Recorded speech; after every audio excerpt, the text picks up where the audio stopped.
Bonjour à tous, ce matin c'est une annonce avec un témoignage. Je viens vous parler de la retraite des femmes multidimensionnelles. Qui était à la retraite des femmes multidimensionnelles première édition? Est-ce que les femmes peuvent lever la main? Ok, d'accord. Qui était à la retraite des femmes multidimensionnelles deuxième édition? Très bien. Alors, je viens vous raconter ce que j'ai vécu l'année dernière au moment de la retraite des femmes multidimensionnelles pour inviter le maximum de femmes à participer. Dans votre imaginaire, peut-être que la retraite des femmes, c'est un moment de conférence comme on a l'habitude de les vivre. On s'assied dans une salle, on écoute des chantres, on a un petit moment d'adoration et ensuite on écoute une prédication, un enseignement, une exhortation et c'est comme d'habitude. Et ce n'est pas du tout ce qu'il se passe au niveau des retraites des femmes multidimensionnelles.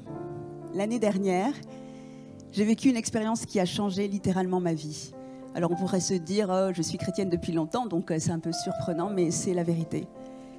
Quand je suis arrivée à ce moment bien précis, certaines d'entre vous qui étaient là s'en souviennent certainement, je me suis dit, bon, moi, le Saint-Esprit, j'aime beaucoup quand il se manifeste, mais j'ai horreur de provoquer sa manifestation. C'est-à-dire que je suis assez réticente à me laisser aller. Je ne veux pas faire des choses fausses par la chair dans la présence du Saint-Esprit. Donc le plus souvent, quand le Saint-Esprit manifeste sa puissance, je résiste. C'est-à-dire que je me dis, moi, je ne tombe pas si ce n'est pas le Saint-Esprit qui me fait tomber. Je ne vais pas me mettre en transe ou me conditionner pour qu'il arrive quelque chose. Et ce jour-là, le pasteur Nina était en train de prier pour les leaders. Et quand elle était en train de prier pour les leaders, j'ai senti que quelque chose de spécial était en train de se passer. Et j'ai entendu le Saint-Esprit me dire, enlève tes chaussures. J'ai enlevé mes chaussures. Et j'avais la conscience du Seigneur Jésus qui était en train de passer ses troupes en revue. J'avais vraiment cette conscience. Alors que le pasteur Nina était en train de prier pour les femmes qui étaient là. Elle a prié pour chacune des femmes leaders. Elle avait déjà prié pour les femmes de l'Assemblée. Et j'ai été dans la salle, j'étais toujours pieds nus. Je me suis dit, bon, il ne s'est rien passé de spécial. Et le pasteur Nina continuait à prier, à faire des déclarations. Et je vais vers une sœur, je la prends dans mes bras. Et le pasteur Nina était en train de déclarer que le Seigneur Jésus rajoutait des années à la vie de personnes qui étaient présentes. Elle disait textuellement ça. Le Seigneur est en train de rajouter des années à votre vie. Et pendant que le pasteur Nina est en train de dire cette parole, c'est la première fois de ma vie que ça m'est arrivé, j'ai senti la parole rentrer physiquement dans mon oreille droite. C'est-à-dire que j'ai senti les mots rentrer dans mon oreille. J'ai senti les mots rentrer dans mon oreille. Quand les mots sont rentrés dans mon oreille, ça a tapé dans mon ventre et j'ai crié. Et ça ne m'arrive pas, je vous assure, ce n'est pas un truc qui m'arrive. Je ne suis pas quelqu'un d'extraverti de cette façon dans la présence de Dieu. Ça a tapé dans mes entrailles et j'ai crié. Et je me suis surprise moi-même parce que c'était la première fois que ça m'arrivait. Et je me suis dit, oh, non, il y a quelque chose de fort qui est en train de se passer. Donc j'ai été au milieu de la salle et je me suis dit, bon, comme quelque chose de fort est en train de se passer, vaut mieux que tu t'agenouilles toi-même, plutôt que ce soit le Saint-Esprit qui te mette par terre. Donc, je me suis agenouillée et j'ai mis la tête contre le sol. Et là, le Saint-Esprit s'est saisi de mes entrailles et j'ai commencé à pleurer. Et ce n'était pas moi qui pleurais, c'était vraiment le Saint-Esprit à l'intérieur de moi. Mais ça, c'était que la première partie. Le Saint-Esprit est venu sur moi avec une puissance que je n'ai jamais expérimentée. C'était tellement fort que j'ai commencé à hurler. Pourquoi? Parce que je ne pouvais pas contenir la puissance du Saint-Esprit dans mon corps. C'était tellement fort, bien-aimé, que j'avais l'impression qu'il allait dissoudre mes cellules. J'avais le sentiment, en fait, qu'alors que la puissance de Dieu descendait en moi, que mes cellules étaient en train de dire « on ne peut pas tenir sous la puissance de Dieu ».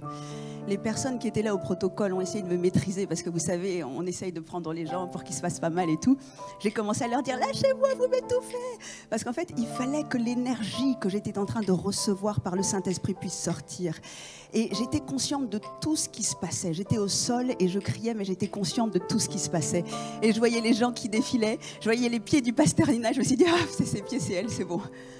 Il n'y a rien de mal qui peut m'arriver. Elle est là, je reconnaissais ses baskets, je les suivais en fait, parce que j'étais au sol. Et je me souvenais de tout. Et je me suis dit, c'est tellement fort. La puissance de Dieu était tellement forte que mes vaisseaux sanguins ont éclaté. Sur tout le visage, en fait, j'avais les yeux ouverts. Vous avez déjà vu une femme parfois qui accouche, qui ferme les yeux et qui pousse. Parfois, les petits vaisseaux sanguins, en fait, se cassent, en fait. Elle a des petites marques, en fait, de sang. Et je savais que ça pouvait arriver, je me suis dit, garde les yeux ouverts. J'avais les yeux grands ouverts.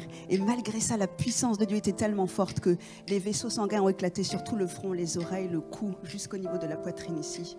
Et c'était tellement fort, je ne pouvais tellement pas supporter que j'ai commencé à saigner du nez. J'ai commencé à saigner du nez. Et ça a duré plus d'une demi-heure où c'était des vagues. Et je voyais rien, je voyais pas, j'étais pas au ciel, je n'entendais pas les anges, je voyais pas des esprits. Je savais juste que la puissance de Dieu était en train de traverser mon corps. Et à la fin, juste avant que ça se termine, j'ai entendu une phrase. J'ai entendu le Seigneur Jésus parler. J'ai entendu le Seigneur Jésus qui a dit « Je suis le prince de la vie. Je détiens les clés de la mort et du séjour des morts. » Amen. J'ai appris plusieurs choses, bien aimés, dans cette expérience. Je ne vais pas vous raconter tout ce que j'ai appris, mais il y a deux choses que j'ai vraiment retenues. La première, j'ai compris le verset qui dit que c'est par sa parole que le Seigneur soutient le monde. Parce que je me suis dit que si Jésus enlevait sa main, je ne pourrais pas contenir sa puissance. Et je me suis dit, mince, mais en fait l'univers tient et la terre tient simplement parce que le Seigneur Jésus le veut bien. Mais s'il retirait sa parole, s'il retirait sa présence, la terre se disloquerait. On ne peut pas tenir la présence de Dieu. Notre corps n'est pas fait pour ça. La terre ne peut pas tenir la puissance de Dieu. C'est parce que Dieu est bon et qu'il fait grâce que la terre tourne encore et que le monde tient encore. Ça, c'est la première des choses que j'ai retenues et que je vous partage. La deuxième des choses que j'ai retenues et que je vous partage, c'est que l'expérience était tellement forte qu'ensuite je marchais au milieu de la foule, mais je n'étais pas vraiment là. Ça m'a marqué à un point. Je suis rentrée chez moi, je ne pouvais pas dormir. L'expérience était trop forte, ça me tenait réveillée. Et pendant que j'étais dans ma chambre et que je pensais à ce que je venais de vivre, je me suis dit, waouh, est-ce que tu te rends compte de la grâce de Dieu ? Tu as vécu ce que tu as vécu parce que tu étais dans un endroit sécurisé. Si le Seigneur t'avait visité et t'avait rencontré de cette façon dans ta chambre, tu aurais été à Charles Perrins. Parce que les voisins, t'entendant crier comme tu as crié, auraient appelé les pompiers, on t'aurait prise, on t'aurait mis la camisole et on t'aurait amené à Charles Perrins. Et je me suis dit, la grâce d'avoir des endroits sécurisés où le Seigneur peut déverser le surnaturel divin. Mesdames, il faut être à cette retraite. Le thème de la retraite, c'est recevoir l'onction nécessaire à votre fonction. Il y a des dimensions où le Seigneur vous appelle et vous aurez besoin du surnaturel divin pour pouvoir accomplir ce que Dieu attend de vous. Il faut venir à cette retraite. C'est dans des endroits comme ceux-ci qui sont protégés avec des personnes qui portent un manteau d'amour, de soin, un manteau particulier que le Seigneur peut librement libérer sur vous sa puissance et vous équiper pour l'appel qu'il a posé sur votre vie. Dernière chose, rien ne peut nous nuire. Venez à la retraite des femmes multidimensionnelles. Merci.